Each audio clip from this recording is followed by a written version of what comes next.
Northeast Tonight, brought to you by Oil India Limited, conquering newer horizons.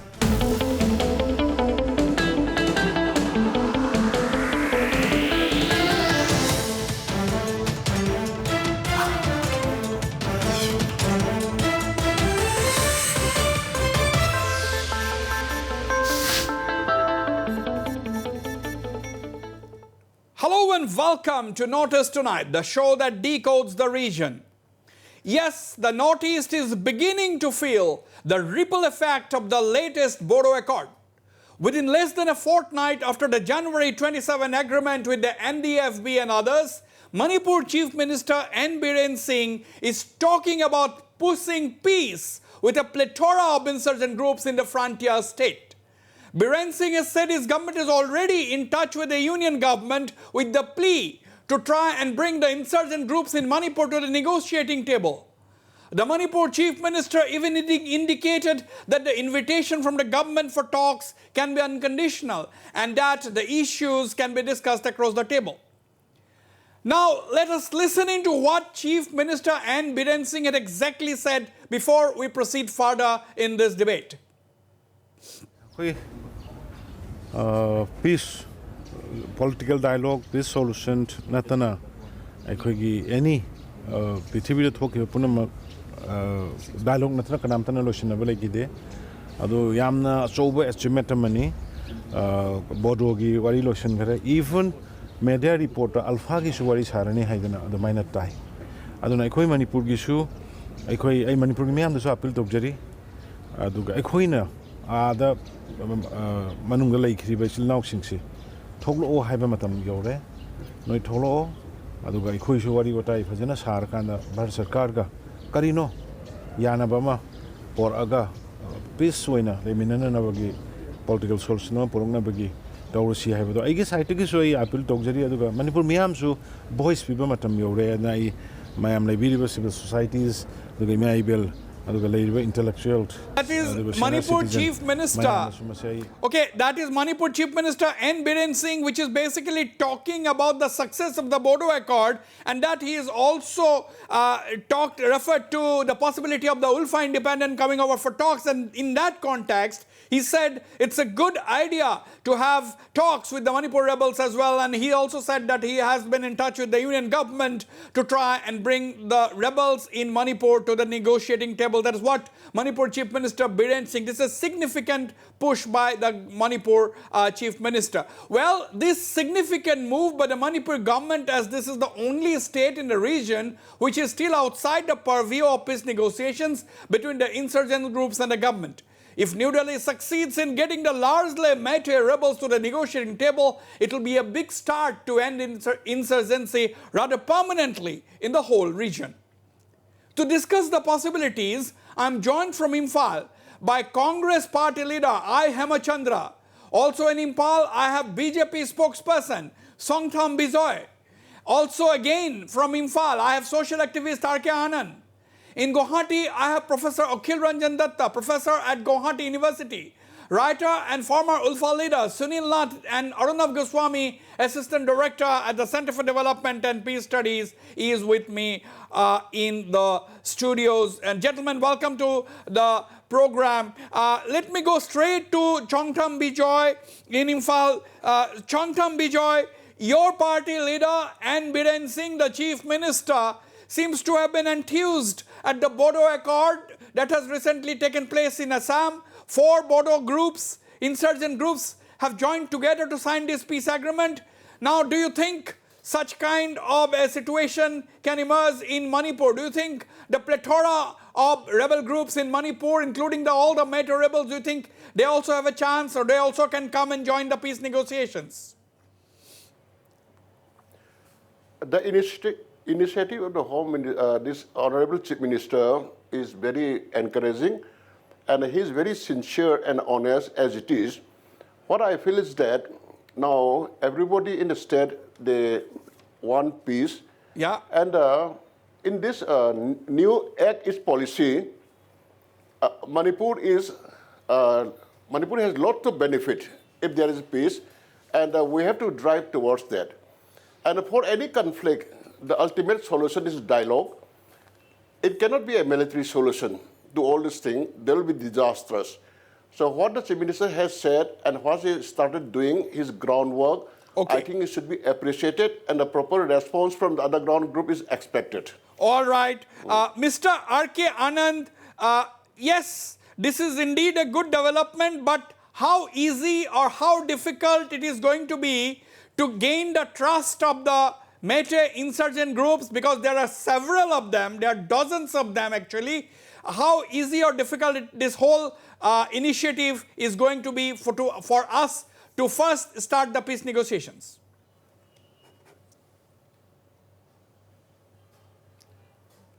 Good evening, everyone. Any peace initiative initiated, especially from the state actors, that's the government, it's a welcome step. But what we need to understand while appealing to the insurgents or liberators or whatever it is, the revolutionary groups, we need to identify what exactly is holding them back. Why, in the first place, they initiated this movement. So this consists of background which the government of India, the state government of Manipur, and every one of us alike have to understand. And we need to identify these issues, issues. Until and unless we identify these issues with all honesty, with all integrity, without any reservation, and without any condition, I think peace process will always have a setback. So I also welcome the initiative, which has been announced by the Honorable Chief Minister of Manipur and also the Prime Minister of India, who is very, very keen on sorting out issues, insurgency problems in the Northeast. He has even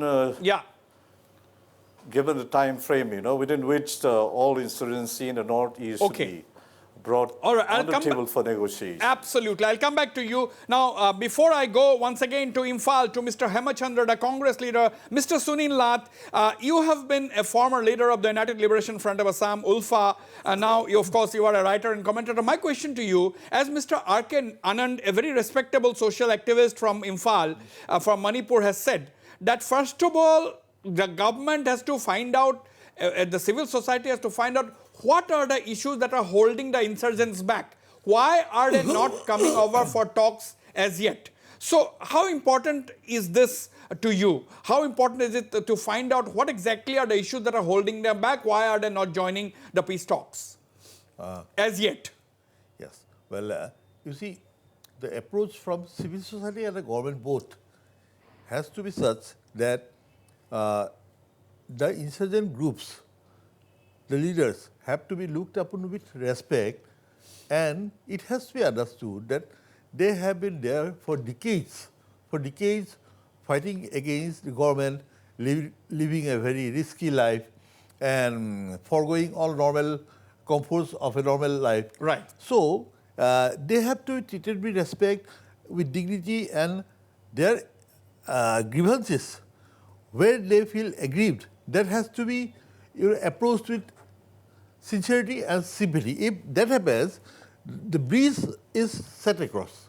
Absolutely. Absolutely. Treat with respect and gain their trust before you can achieve a breakthrough. Now, Dr. Akhil Ranjan Datta, immediately after the Bodo Accord, there is a positive development in Manipur. At least the government is taking an initiative. But the question is, Manipur is the only state in the Northeast where insurgent groups or rebel groups are so far totally outside the purview of the peace talks. Yes, we know that Kuki National Organization is an umbrella group of several Kuki militant groups. They are in a suspension of operation agreement with the government of India. This what started off with the army, but later on the government also has given it recognition. But if we talk about the Imphal Valley, the Meitei insurgent groups, they are outside the purview of the peace talks so far, although some efforts have been initiated in the past. Now, now the Bodo Accord seems to have triggered the desire for peace, or even governments are trying harder now. How do you look at this development? My understanding is this, that the situation in Imphal Valley, Manipur Valley, is different from that of the Bodus. If you look at Bodus, although there are 4 factions, but that was one organization, that is NDFB.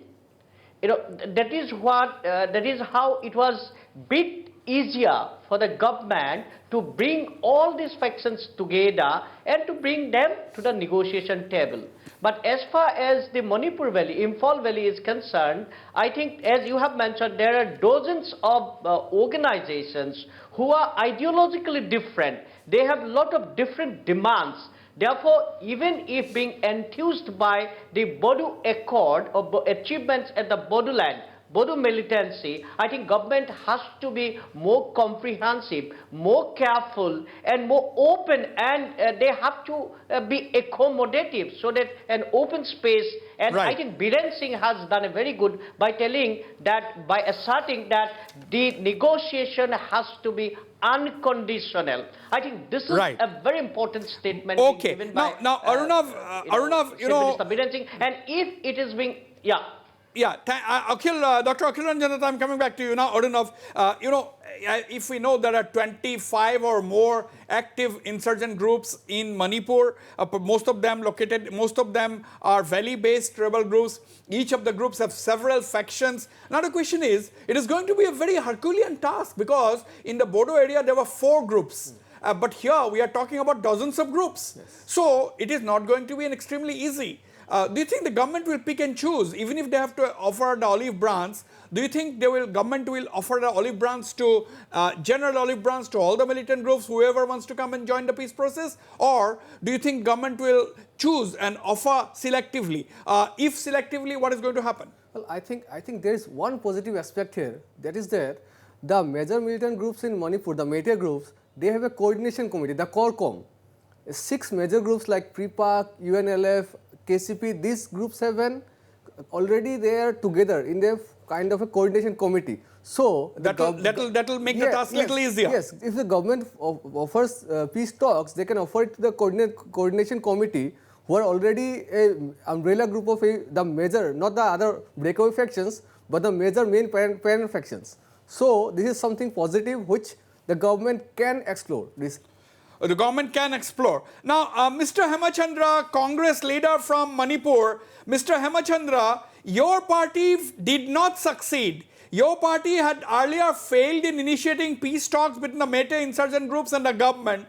Now the BJP-led government in Manipur has said it is pressing the center to start the peace process. How do you look at the development? Hemachandra. Wasbir Sahab, I think too much has been talked and said about the whole peace process in Manipur. I think I would like to, of course, put the record straight that this is an issue where I think not one prime minister, not 2 prime ministers, or not any political party can claim to take credit. Right. You will appreciate the fact that the whole peace process was started long back. Even during the time of Mr. I.K. Gujral, who was a non-Congress, non-BJP Prime Minister. And of course, it was taken forward by successive Prime Ministers from our party, as well as Bajpayee ji and the whole lot. I think this is, the byword peace is something which we all aspire for, and we all want peace. I appreciate the fact that there has been far too many confusions rather than clarity on this issue. It's still hanging fire, and okay. then, to today's timing that this accord will be finally inked, NSA and IM cadres who had in fact gone into Myanmar across the border will come back. So I think the BJP government, and particularly in this particular case, of course, with due credit, due credit has to be given to the Bodo process, the Bodoland, accord and all that. But at the present moment, I think it will not be fair to sort of, throw the ball at us and say that, in the Congress regime, this was not done. And all right. I'll come back to you. Now, Chongtham Bijoy, you have heard the Congress leader from your state, Hemachandra saying that nobody can take credit. But there have been attempts. This is not the first time that anybody tried to open channels of communication with the Meitei rebel groups, and it's not the first time that someone is trying to bring them to the negotiating table. It has not succeeded in the past. How different, according to you, how different will the approach be this time, or how different could the approach be this time? Actually, we are not here to score political brownie points. It is affecting the whole state. What I feel is that first the government, the center as well as the state should understand and address the root causes, what drove the youth to insurgency in the early part of our state's history. Secondly, the government must offer unilateral cessation of hostility or a kind of ceasefire, or government must announce a moratorium for the free movement of the insurgents, free from arrests.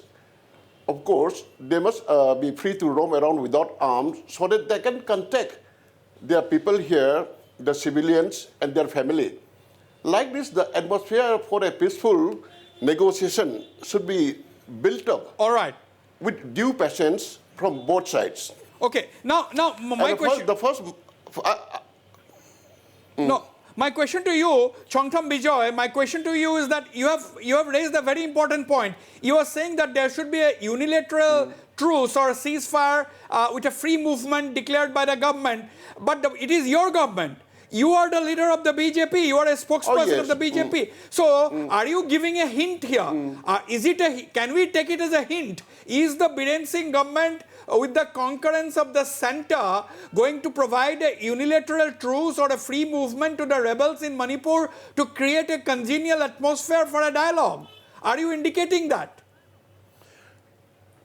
I'm not indicating, it is my personal view. But what I see is that if we are really sincere for a dialogue to end this insurgency, we, on the part of the government as well as for ruling party, we must extend a very sincere and honest hand to the insurgents. The problem right now is that there are lots of mutual suspicion on both sides of the party, and now we are lucky that, as already have been mentioned, we had an umbrella organization, the CORCOM, to whom we should start initiating the peace process. And in the earlier period, as we have seen in the Naga peace talk also, they will not directly come to our country for a peace talk. If possible, we may start in a third neutral country also, so that we'll slowly develop mutual confidence and trust. Like that, the talk will progress in due time. Of course, it may take some time. All right. I think that is a blueprint. I'm coming to you, Mr. R.K. Anand, but that is a clear-cut blueprint laid out. It may be his personal views, but this is coming from a senior BJP leader in Manipur, ruling party. Viewers, Chongtham Bijoy saying that the government can try a unilateral ceasefire, the government can allow a free movement to the insurgent groups without arms, so that they can move about, of course without arms, to create a congenial atmosphere. They are also saying that the talks can be in a third country, outside India. So these are the three major points which Chongtham Bijoy, a senior BJP leader in Manipur, has said. Mr. R.K. Anand, if the government decides to accept or agree or implement any of these three ideas, toyed around openly, the thinking aloud by Chongtham Bijoy, do you think that will set the ground? R.K. Anand.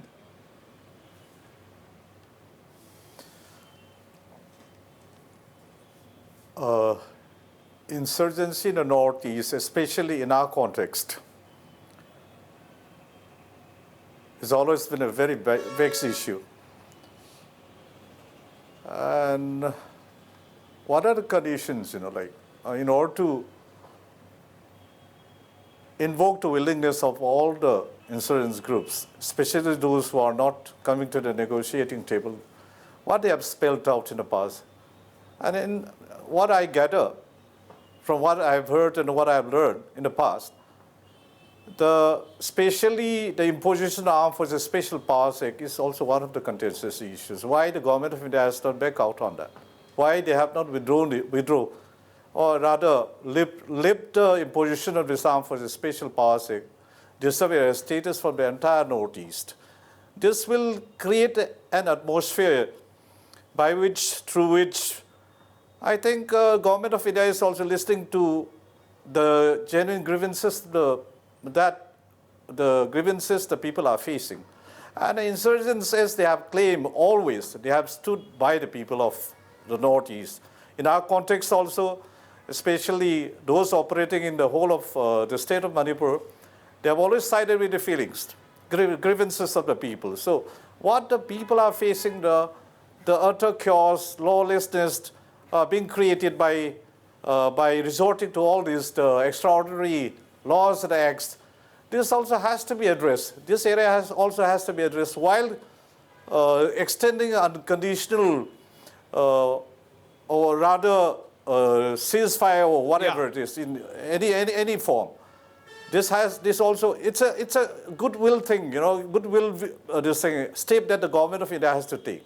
So the government of India alone has the capacity, ability to do it. All right. All right. Groundwork should be layered first. Groundwork. Prepare the groundwork first. But Dr. Akhil Ranjan Datta, what we have heard, Dr. Akhil Ranjan Datta, I'm coming to you, Sunil Nath. The BJP leader from Manipur saying that, we can think about a ceasefire, we can think about free movement, we can think about starting talks outside India. But R.K. Anand is saying that, first of all, why not remove or relax the Armed Forces Special Powers Act so as to create an atmosphere? Do you think, ceasefire, free movement are big things, but unilateral ceasefire is a big thing, free movement is a big thing, but do you think government can at least relax or remove, if not remove, the Armed Forces Special Powers Act from certain areas in Manipur? Of course, it is not there in some of the parts of the Imphal Valley, but do you think that is a good idea? I think that's a good idea because that gives a positive signal. Remember, the contention of Armed Forces Special Powers Act in Northeast India has had its more intensity in Manipur, rather than in other states of Northeast India.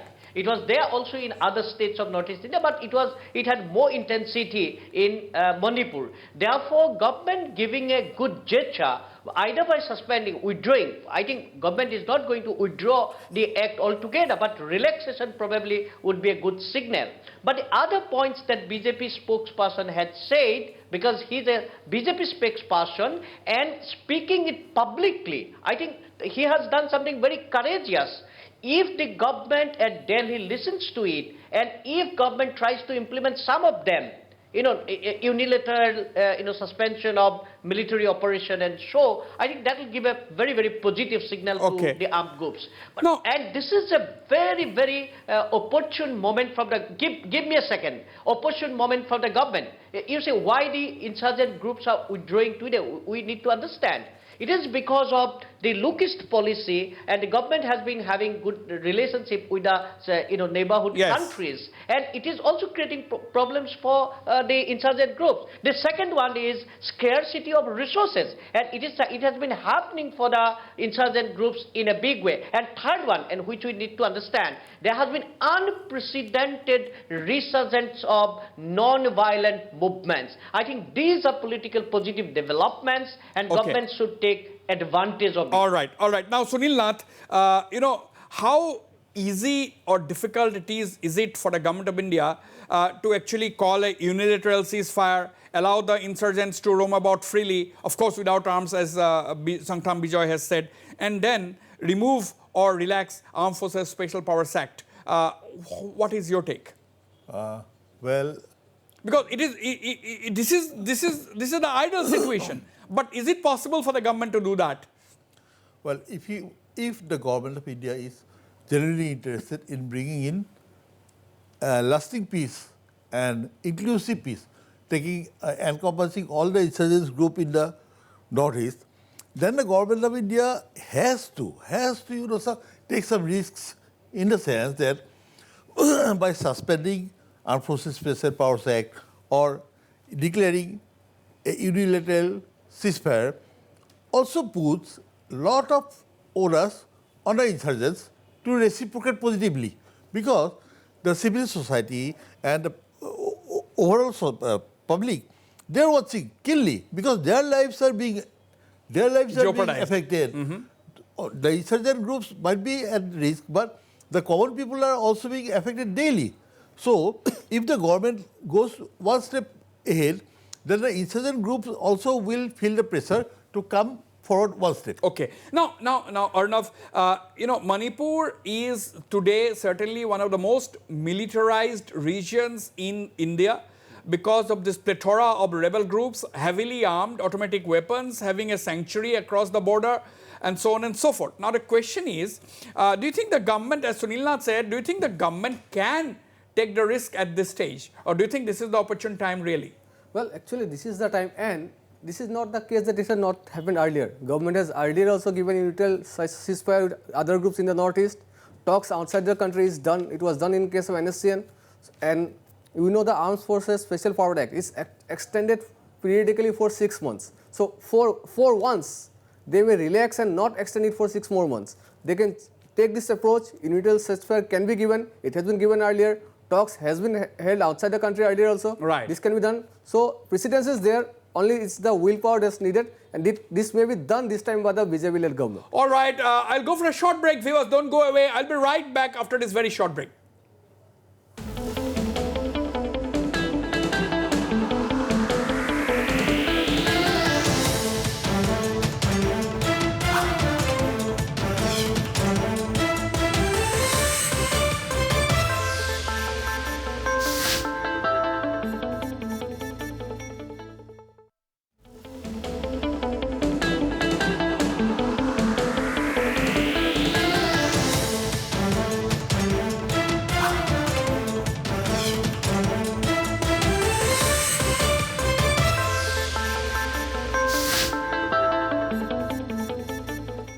Now, welcome back. I'm going straight to Mr. Hemachandra.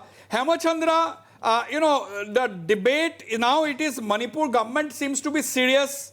The civil society, I have no doubt that civil society will also respond properly, because civil society in the entire Northeast has been proactive, because everybody wants peace, we want peace, you want peace, everybody wants peace. Now, my question is the Congress party ready to play a positive role and even help the government so that military insurgent groups can be brought to the negotiating table? Hemachandra. Why not? Of course, this is not about the Congress, as I said. This is not about the BJP. I think, why only the Meitei insurgents? I'm talking about the whole, it could be any, I would not even like to call the word insurgent is not a very politically correct word, I think, in today's context. I think we should try from all, angles, irrespective of our party positions. And why not? The Congress has always, worked on this, and we will still continue to work on it. And if required, we will give all the necessary support to the government. Okay. Now, Hemachandra, what do you think? Should the center invite the rebel groups, if at all, unconditionally? Should the government be willing to discuss all issues, all core issues with the rebel groups? Absolutely. Why should conditions be applied? I mean, you can't ask somebody who is disgruntled with us to to give all these sort of conditions and say that you come. I think it should not be without any conditions. And I think if you are extending a welcoming hand, if you are extending a truce when you're well-meaning, I think what is there to put strings attached here and there. Now let me go to you, Mr. R.K. Anand.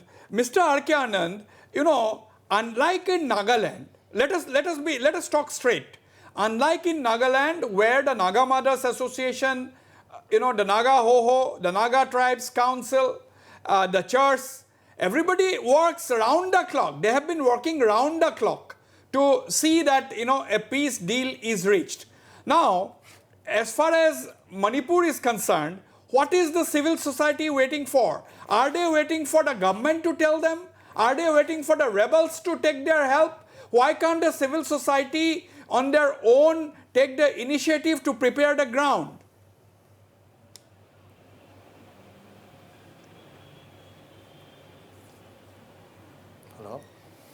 Actually, last part of your question I couldn't catch.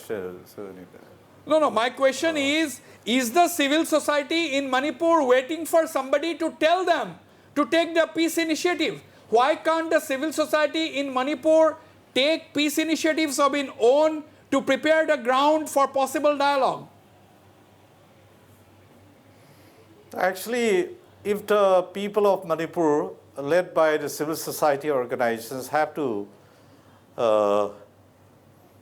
think in terms of a permanent solution, I think, like I have suggested earlier in our earlier part of this discussion, I think the government of India has to come with a very clean, honest, and sincere hands, like equally should apply to the state government. And then it should reach out to the groups. Can you be more specific? Actors. What is the clean thing you want from the government of India? Can you be more specific? What do you want? Do you want an unconditional offer for talks? Is that what you are talking about? No, actually, I have been hearing this for how many years? I don't know. Ever since I became a lawyer, ever since I was born and became conscious, like all other grounds who have been operating in the state of Manipur, they have been, branded misguided. Is it the correct stand of the government of India, or for that matter, the state government of India, to say that you are a misguided lord, whatever you're doing, your law and order problem is being created by you? These are accusations, we need to understand that. Why you are doing this? Have we at some point of time politically, did we go wrong at some point of time, some part of our history? This has to be understood. What is the political, what is the political status of Manipur before we merge with this thing, Indian Union? Or was it an annexation? Was it a political, legally permitted this thing, merger? These are the areas, which we have to understand. The government of India has to understand. The state government of Manipur state has to understand.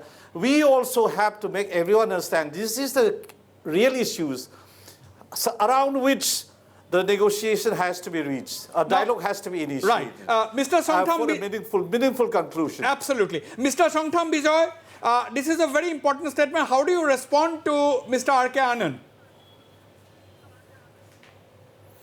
You see, in Manipur, there is such an atmosphere at the moment that anybody, individual or the CSO, when they talk of peace, it will be taken as betrayal of the cause at this moment. So for that, some groundwork has needed to be done. Like I said earlier, in Assam also, some years ago, I think the Alpha hardcore cadres were given safe passage to visit their family during Bihu and the other time, festive time. This kind of exercise will be very conductive in the peace process, because the underground cadres themselves, they will feel the pulse of the people instead of some group, either CSO, acting as a meditator, because we are not very certain about the competence of the CSO or any meditating group. And moreover, I want to point out, there is a problem in Manipur no one has addressed to. We became a statehood, full state in 1972. Before that, for 13 years, the state was ruled by the central government, and the few bureaucrats who rule Manipur, from the chief commissioner right to the secretaries, they are all outsiders. And they have ruled the state in such a way that the people are made to feel that we are the colony of India. This kind of damage is almost septic, and it has to be undone very consciously. And the government or whoever it is, they must understand what are the causes that drove these people, the young people, to insurgency, which is not a very comfortable thing. Was it economic deprivation? Was it because of fear of this demographic imbalance? Was it fear of losing our identity? There are so many questions in the line. Right. All this should be addressed. Right. Addressed through various means from the government, because right now you see, you said that there are so many insurgent groups in the state, in the Manipur, but they have their own agenda separately because of all these various, what is the concern? The worst thing, the central government during the territorial rule was that the voices of the youth were totally neglected. They were suppressed. The result of which we are still getting now, even after we attain statehood. These things should be looked after. So there are a lot of issues, properly. lot of issues that need to be gone into in great detail and in a sensitive manner. Dr. Akhil Ranjan Datta, we are not talking whether the civil society in Manipur can initiate. Now the question is, take the case of Assam. Civil society on its own hardly does anything. Last time the PCC was formed at the initiative of the ULFA. Now also when there is talk of fresh talks with the ULFA, there is no initiative on their own by the civil society in the last 10 days when there has been some talk going on. As if the civil society is waiting for either the government or the militant groups to invite them to be a mediator. Same seems to be the case in Manipur. How do you look at it? Now see, we need to understand the particular context. If you look at Naga, for example, Naga peace process, civil society definitely played an important role. But there was a force of unification, and that force of unification was the church. Church played a very important role in bringing together the civil society forces. Same as the case with the Bodos. If you look at the Bodos, the civil society is not that fragmented. For example, they have one single students association, All Bodo Students Union, and they have a singular, literary association, Bodo Sahitya Sabha. Right. In case of Assam, for example, you have, multiple organizations, civil society. You have ASU, you have KMSS, you have Ahom Jatiyota Bari Yuva Chhatra Parishad, and you do not have a force that can bring this civil society together. Okay. This is one of the drawbacks. And same is the case probably with the Manipur. So when there are fragmentations within the civil society, it creates a lot of challenges for the civil society to take the initiative. All right. Arnav, is the Manipur civil society as fragmented? I'm taking this question to Sunil Nath and R.K. Anand, but what do you say? Why is the civil society on its own? Take the case of Nagaland. Manipur adjoins Nagaland. There is an umpteen number of civil society who is working towards one objective: how to keep the peace process on track, how to keep the ceasefire with the NSC and IM initially and with the other groups later on, how to keep the ceasefire on track so that it is not derailed. And now they have reached this particular stage when the accord can be signed any moment. Now, that is not the case in Assam. That is not the case in Manipur, viewing from a distance. R.K. Anand will be in a better position to say, but what do you say initially? Well, here, what I will say, I will also agree with what one of the panelists has said. Maybe there is a feeling among the civil society organization that talking peace or bringing the militant back to the mainstream may kind of a look of a betrayal of the cause for which this particular militant or insurgent outfits are fighting for. That may be one of the cases. Yeah. And again, you see, all these various outfits, all are military outfits, and everyone has, though they have a coordination committee, but they have breakaway factions. Even if one faction wants to come to peace, if some leaders break away and form a different faction. This may kind of... So it's a huge challenge. Yes, it's a huge challenge. Sunil Nath, can the civil society, give a push? Can the civil society really give a push? Can the civil society unify this umpteen number of militant groups and factions in the Imphal Valley and create a situation where, as a united group, they are able to talk to the government of India as and when or if that situation arises? What is your take from here? Oh, well, I will talk both about Assam and Manipur. Yes. Same thing applies, actually. See, I have had the feeling, like what Mr. Anand said just now, he was very right. Like this quote, misguided youth, does that apply to Paresh Barua? He is a senior leader. He has been there for 4 decades.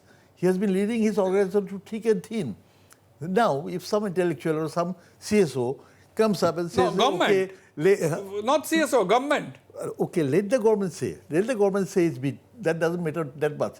But if CSO and intellectuals start saying or ceases to say misguided youth, which applies to the Alpha leaders or the Beta leaders, the rebel leaders, I think that will be more meaningful because these people are not misguided youth.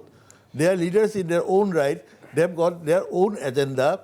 They have got their own strategy and tactics. You have to understand them. You have to treat them with respect, both CSOs and the government, you have to treat them with respect, listen to their grievances, and see where we can find a common ground where peace can be brought about. There should not be any trust deficit. First of all, trust is extremely important. R.K. Anand, how do you look at this? Do you think, the Bodo Accord succeeded because the civil society in Bodo heartland was very united? It was not fragmented.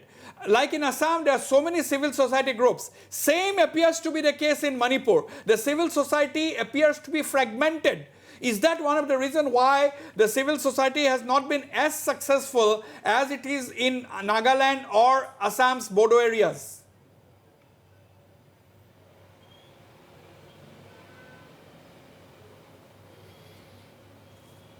Hello? Okay.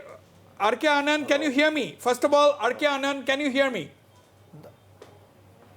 Now I can hear. Yeah. I can hear. You see, my the question, last part of your question. my question is, do you agree? Do you agree that the civil society in Manipur is fragmented because there are so many of them, unlike in Nagaland or for that matter in Bodo heartland of Assam, where the civil society is united? Do you think that is the reason why the civil society initiatives have been successful in Nagaland or for that matter in Bodo areas of Assam, unlike in Manipur? As far as my experience goes, no civil society in Manipur is fragmented or they are conflicting. In fact, as long as the issue is common, if they can identify the issue is common, it is for every one of us. There's no reason why they should have difference of views. And while coming to when approaching any issues, if it concerns every one of us, if everyone's made to feel that it concerns every one of us, the state of Manipur, the polity of Manipur, the issues of Manipur, I think everybody will be together on this issue. Okay. But the problem, as I had stated earlier, the context is different. Like Nagaland has a different story altogether, but they have a political history. Like the Assam, the Bodo have a different political background. Like in Manipur, we have a different political background. So this typically unique history of its own, each state, each people. This has to be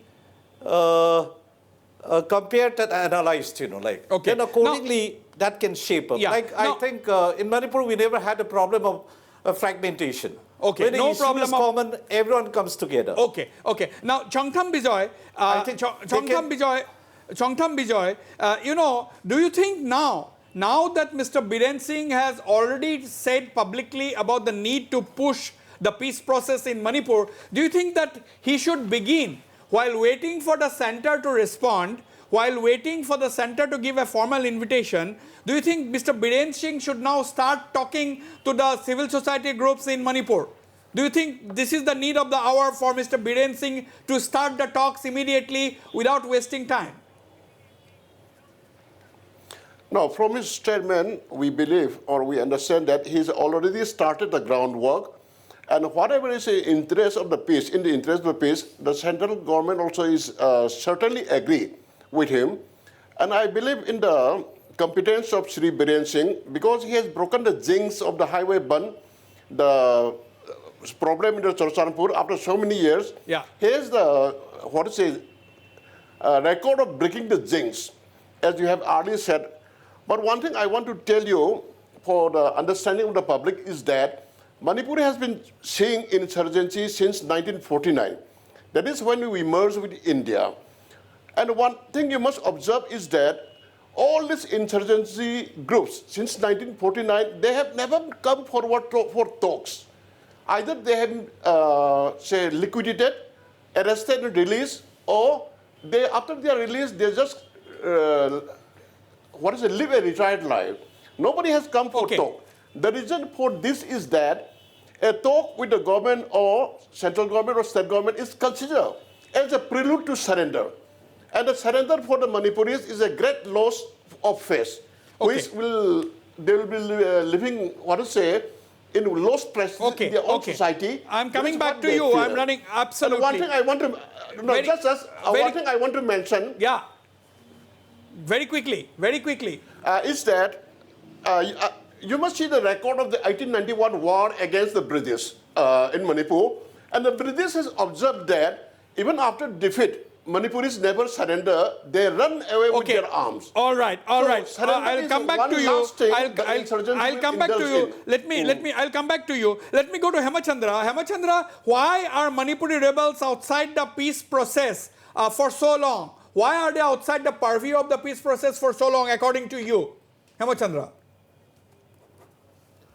No, I think yes, of course. I mean, in a manner of saying that maybe in terms of the peace accord, I mean, per se, as the peace accord, the way people look at it. But I believe in the last 15 years of the Congress regime also, I think there has been a substantive qualitative change in the law and order situation, and even to a certain extent, you must have known about the SU, that is the suspension of operations, and then even the Meitei, I mean, valley-based so-called groups had also, almost, I think, My last question to you, activities which Hemachandra, are you hopeful that CM Biren Singh will be able to make a breakthrough this time? My last question to you. I hope so. I think I wish him all the luck, because this is an area where not even come into play. I think politics should be just kept to the minimum. And I'm sure, I think, as a responsible opposition party, which is the largest opposition party in Manipur, I think Congress party, I think I can safely say that. All right. Now let me hold your thoughts. Hold your thoughts. Now let me go to R.K. Anand. I'm running short of time. My last question to you, R.K. Anand. Do you think that the government of Manipur should utilize the services of a senior rebel leader like Mr. R.K. Meghan? Now that he has been released from imprisonment, do you think the government should utilize his services now? R.K. Anand, very quickly. I have no time. Frankly speaking, his experience, his wisdom is asset for the state of Manipur, the entire population of Manipur, even for the whole of Northeast. But it depends. If he is pushed to negotiate, like, he might become a victim. That's exactly what I think. We shouldn't make a victim out of him. If he is willing, if every other party is the government of India, the other grounds, everyone is willing, then R.K. Meghan or respected R.K. Meghan should initiate, then his service can be enlisted. Can be put to good use. He should not be forced. He should not be forced. Don't hand out a victim's card. Don't force him. That's what you were saying. Don't force him. Now, Sunil Nath, your concluding... Exactly. Yeah, Sunil Nath, your concluding remarks, 10 seconds, very quickly. Well, I think the vibes are very positive, and we should all be optimistic. And if, like Appellee said, if politics is kept to the minimum and national interest is given the priority, something might happen this time. I will keep my fingers crossed.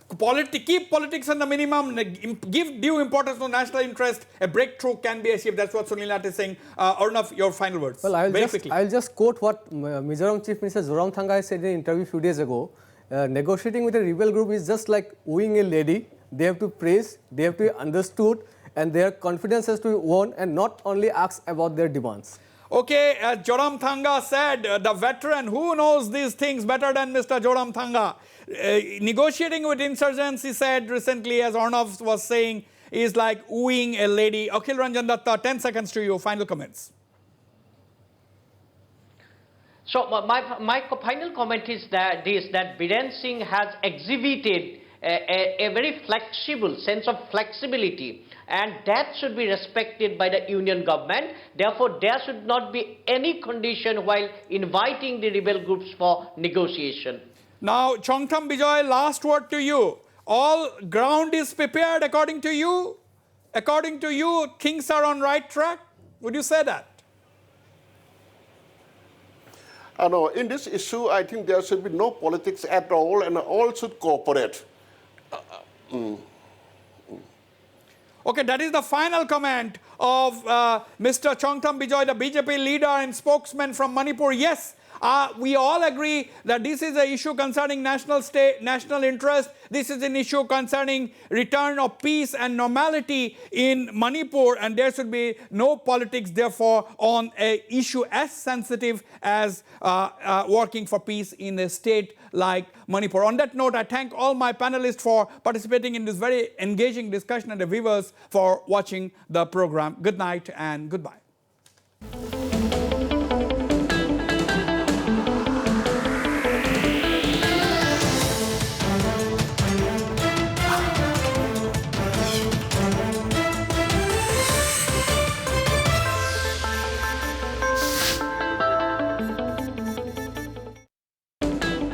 Northeast Tonight, brought to you by Oil India Limited, conquering newer horizons.